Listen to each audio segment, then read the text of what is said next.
माँ, मुझे कुछ महीने के लिए विदेश जाना पड़ रहा है। तेरे रहने का इंतजाम मैंने करा दिया है। तकरीबन 32 साल के अविवाहित डॉक्टर सुदीप ने देर रात घर में घुसते ही कहा, बेटा, तेरा विदेश जाना जरूरी है क्या? माँ की आवाज में चिंता और घबराहट झलक रही थी। माँ, मुझे इंग्लैंड जाकर कुछ रिसर्च करनी है। वैसे भी कुछ ही महीनों की तो बात है, सुदीप ने कहा। जैसी तेरी इच्छा, मरी सी आवाज में माँ बोली। और छोड़ आया सुदीप अपनी माँ प्रभा देवी को पड़ोस वाले शहर में स्थित एक वृद्धाश्रम में। वृद्धाश्रम में आने पर शुरू में हर बुजुर्ग के चेहरे पर जिंदगी के प्रति हताशा और निराशा साफ झलकती थी, पर प्रभा देवी के चेहरे पर वृद्धाश्रम में आने के बावजूद कोई शिकन तक न थी। एक दिन आश्रम में बैठे कुछ बुजुर्ग आपस में बात कर रहे थे। उनमें 2-3 महिलाएं भी थीं। उनमें से एक ने कहा, डॉक्टर का कोई सगा संबंधी नहीं था जो अपनी माँ को यहाँ छोड़ गया। तो वहाँ बैठी एक महिला बोली, प्रभा देवी के पति की मौत जवानी में ही हो गई थी। तब सुदीप कुल 4 साल का था। पति की मौत के बाद प्रभा देवी और उसके बेटे को रहने और खाने के लाले पड़ गए। तब किसी भी रिश्तेदार ने उनकी मदद नहीं की। प्रभा देवी ने लोगों के कपड़े सिल कर अपने बेटे को पढ़ाया। बेटा भी पढ़ने में बहुत तेज था, तभी तो वो डॉक्टर बन सका। वृद्धाश्रम में करीब 6 महीने गुजर जाने के बाद एक दिन प्रभा देवी ने आश्रम के संचालक रामकिशन शर्मा जी के ऑफिस के फोन से अपने बेटे के मोबाइल नंबर पर फोन किया और कहा, सुदीप, तुम हिंदुस्तान आ गए हो या अभी इंग्लैंड में ही हो? माँ, अभी तो मैं इंग्लैंड में ही हूँ, सुदीप का जवाब था। 3-3, 4-4 महीने के अंतराल पर प्रभा देवी सुदीप को फोन करती।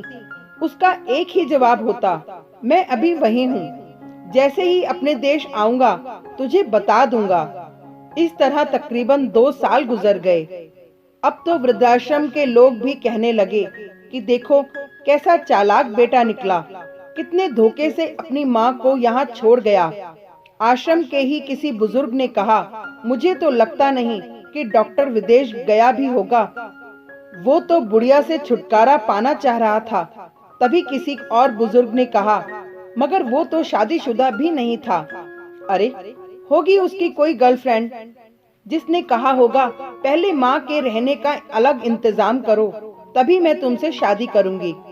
2 साल आश्रम में रहने के बाद अब प्रभा देवी को भी अपनी नियति का पता चल गया। बेटे का गम उसे अंदर ही अंदर खाने लगा। वो बुरी तरह टूट गई। 2 साल आश्रम में रहने के बाद एक दिन प्रभा देवी की मौत हो गई। उसकी मौत पर आश्रम के लोगों ने आश्रम के संचालक शर्मा जी से कहा, इसकी मौत की खबर इसके बेटे को तो दे दो। हमें तो लगता नहीं कि वो विदेश में होगा, वो होगा यहीं कहीं अपने देश में। इसके बेटे को मैं कैसे खबर करूं? उसे मरे तो 3 साल हो गए। शर्मा जी की ये बात सुन वहां पर उपस्थित लोग सन्न रह गए। उनमें से एक बोला, अगर उसे मरे 3 साल हो गए तो प्रभा देवी से मोबाइल पर कौन बात करता था? वो मोबाइल तो मेरे पास है, जिसमें उसके बेटे की रिकॉर्डिंग आवाज है। शर्मा जी बोले, पर ऐसा क्यों? किसी ने पूछा। तब शर्मा जी बोले कि करीब 4 साल पहले जब सुदीप अपनी माँ को यहाँ छोड़ने आया तो उसने मुझसे कहा, शर्मा जी, मुझे ब्लड कैंसर हो गया है और डॉक्टर होने के नाते मैं ये अच्छी तरह जानता हूँ कि इसकी आखिरी स्टेज में मुझे बहुत तकलीफ होगी। मेरे मुंह और मसूड़ों आदि से खून भी आएगा। मेरी यह तकलीफ माँ से देखी ना जा सकेगी। वो तो जीते जी ही मर जाएगी। मुझे तो मरना ही है, पर मैं नहीं चाहता कि मेरे कारण मेरे से पहले मेरी माँ मरे।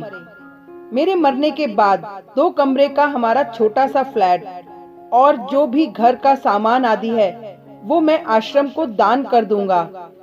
यह दास्तां सुन वहां पर उपस्थित लोगों की आंखें झलझला आईं। प्रभा देवी का अंतिम संस्कार आश्रम के ही एक हिस्से में कर दिया गया।